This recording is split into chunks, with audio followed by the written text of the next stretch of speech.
You are the person that is going to live your dreams.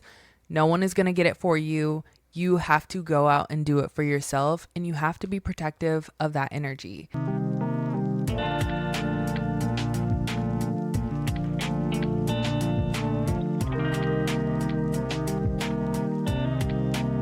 So many of us are in such a weird phase of our lives. We are all truly just trying to figure it out, and I'm not resolved from being part of this party. This week, I actually got laid off for the very first time in my career. I graduated about 5 years ago from college, so it was inevitable maybe at some point.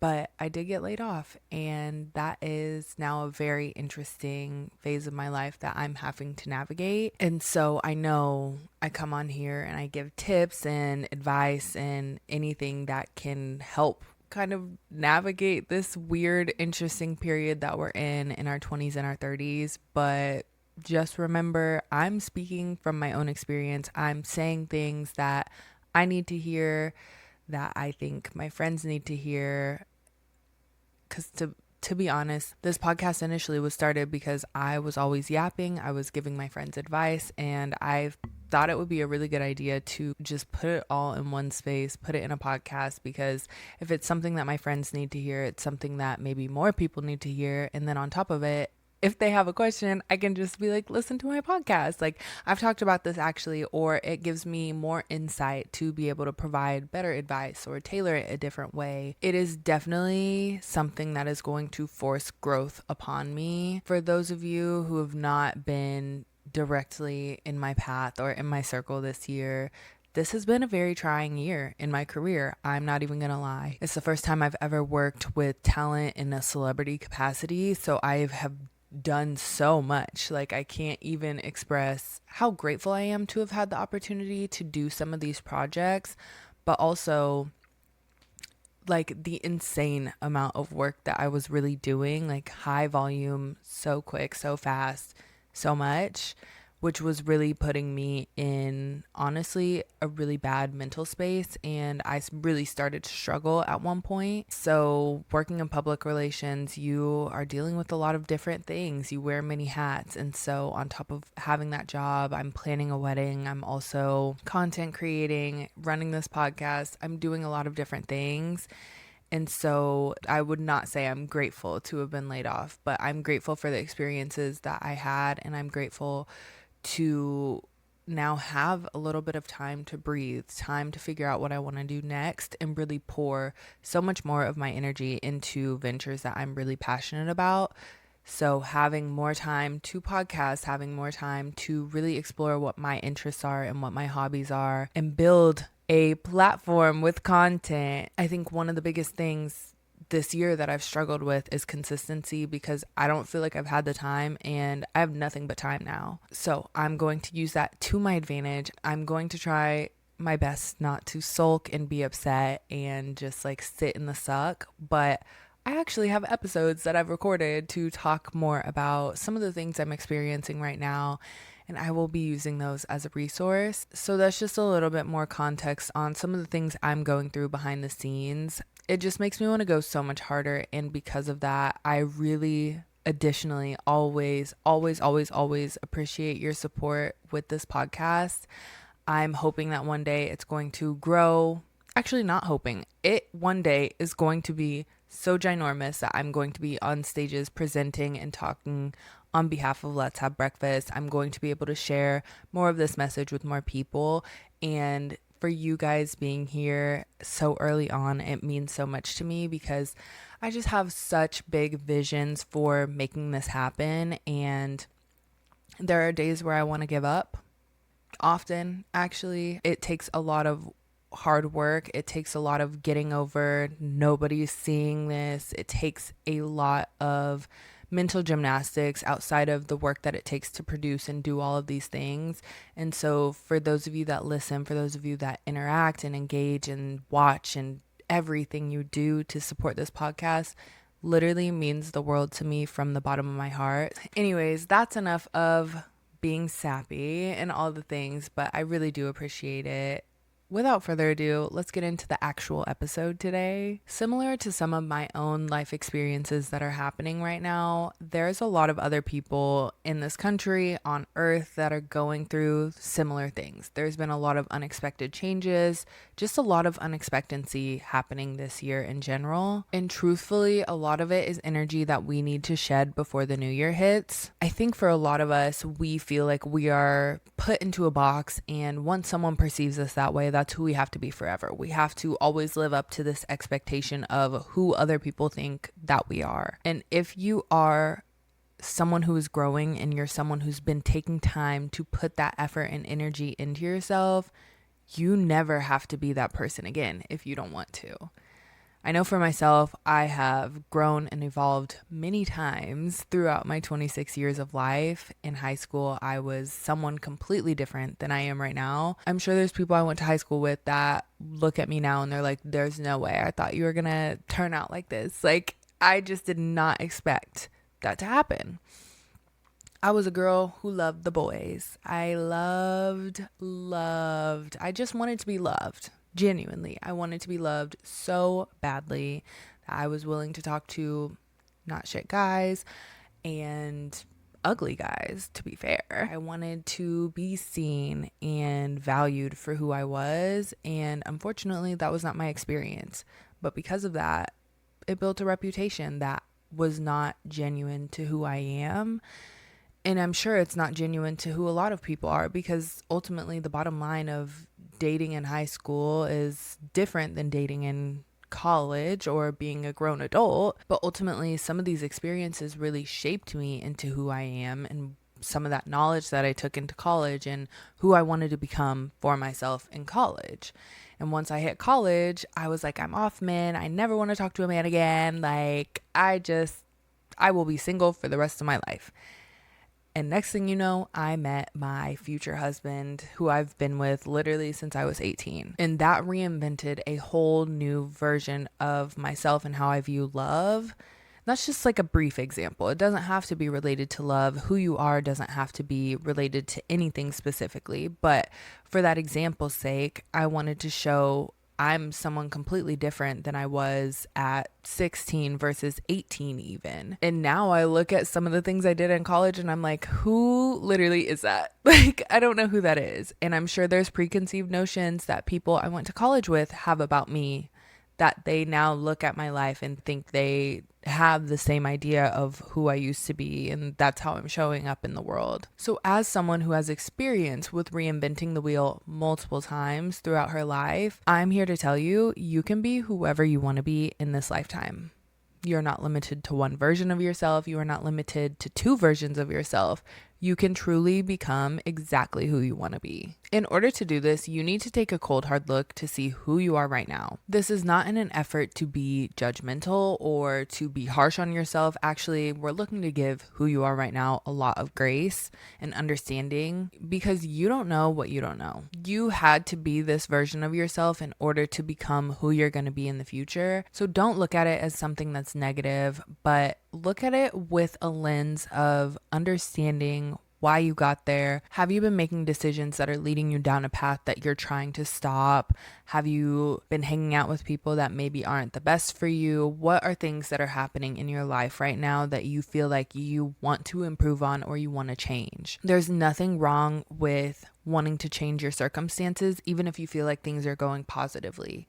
If you want to have a whole new alter ego, you literally can. If you want to have a whole new persona just because you feel like you've been stagnant, you feel like you haven't really grown in a while, you can do that too. Nothing negative has to happen for you to want to change who you are. And this isn't to say you should forget who you are, where you came from, your beginnings. This is saying, I'm acknowledging exactly who I am today. I'm acknowledging who I want to be in the future, and that those are the same people. But in order to make their paths cross, I need to make some changes. And this is why I'm looking at what I'm doing right now compared to what I want to do in the future so I can do it. From here, I want you to make a list of what respect means to you. This may feel a little off center from like actually creating your dream life, but ultimately, in the grand scheme of things, this is what informs how people treat you. You need to have an understanding of what respect means to you so you can create better boundaries with people and you can be treated the way that you deserve to be. For me, I'm not someone who prefers for my friends to text me like, hey, bitch, what's up? Oh my gosh, I don't really prefer that. I don't really love that. And to me, at times that can feel like disrespect because we're getting a little too loose with a word that could be perceived in a different way. And I don't ever want to be in a situation where we're misunderstanding each other just because you said something I didn't like.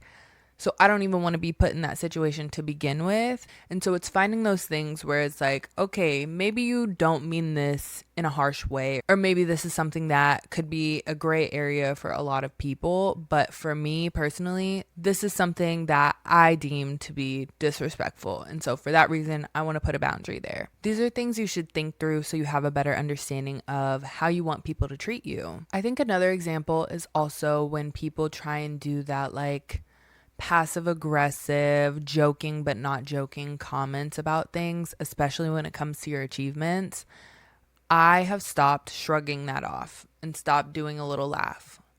Instead, I'm like, what do you mean by that?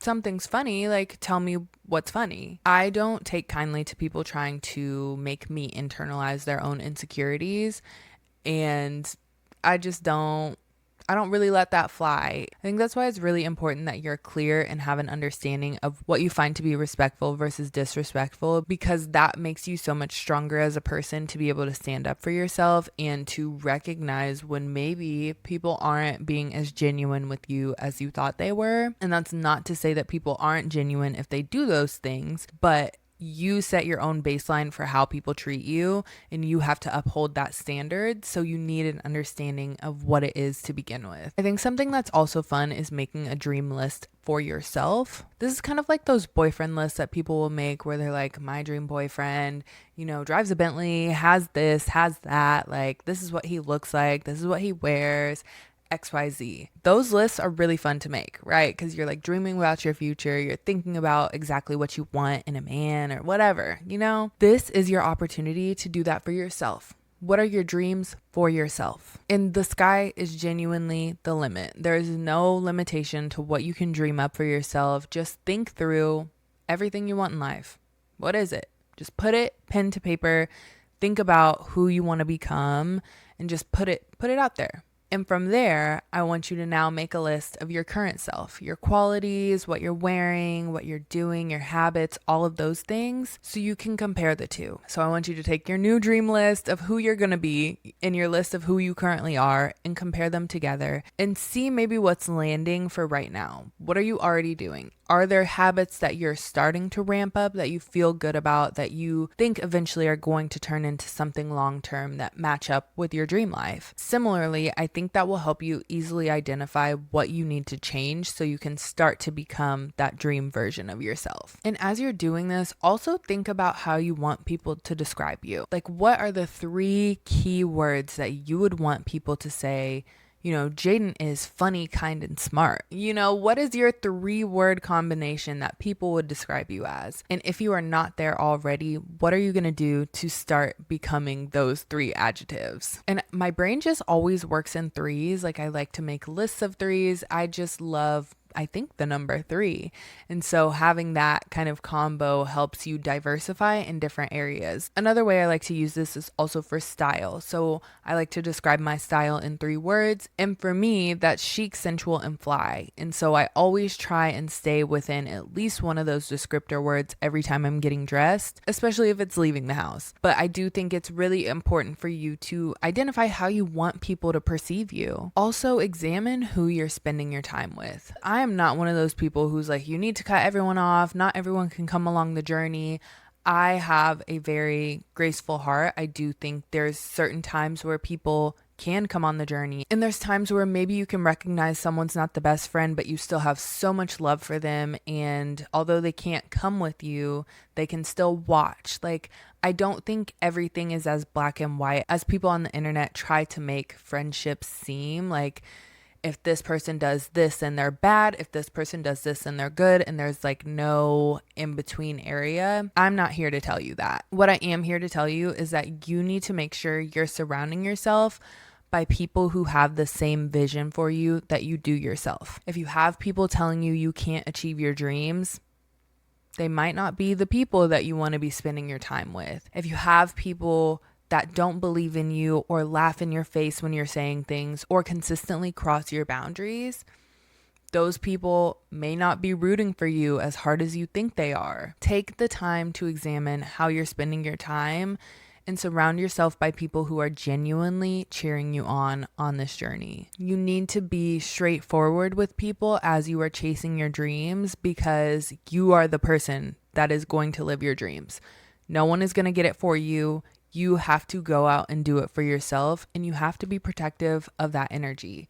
So if there are people in your circle who aren't respecting that, you need to protect your dream a little bit more and set firmer boundaries so people really understand that you're serious. And as you're examining the people you're spending your time with, think about how you're showing up for them as well. This is not a one-way street. It's not just them cheering you on for everything you're going after. You need to be a good friend in this process as well. A lot of this is taking a look at what you're currently doing so you can have that hard conversation with yourself and make some of those necessary changes. I'm not here to tell you the timeline you need to make this on. I think it's important that you go at your own pace so you don't get overwhelmed. But there is a little bit of an urgency, right? We want to be a better version of ourselves before the new year or as the new year enters. We don't want to be caught behind the cycle of making goals and resolutions and everything that comes with the new year. We want to be ready to go once that new year starts, and we're doing all of the necessary work right now today to make sure that we're stepping into the next year as the best version of ourselves. So I'm not telling you that this is a sprint. It is absolutely a marathon, but you need to have somewhat of a quick pace so that way you finish. Right? We're trying to finish here, because in order to grow, we have to change, and it is time to start embracing that instead of just waiting for it one day to happen. It is your time. You need to take this into your own hands, and you are completely capable of building the exact life that you want to and becoming a new version of yourself. And look, I know the changes that we're making today may be uncomfortable. It is hard to process some of these changes that we have to make. But ultimately, you are buying your future self so much time, so much energy, so many things that your future self, who is really yourself, will be thankful for in the long run. And you're taking all of the necessary steps to build the life you're both desiring. So say thank you in advance. And thank you so much for tuning in to another episode of Let's Have Breakfast. I'm your host, Jadena Liz. Make sure to give us a review wherever you are streaming this, and drop a comment on one of the changes that you're going to make in this process.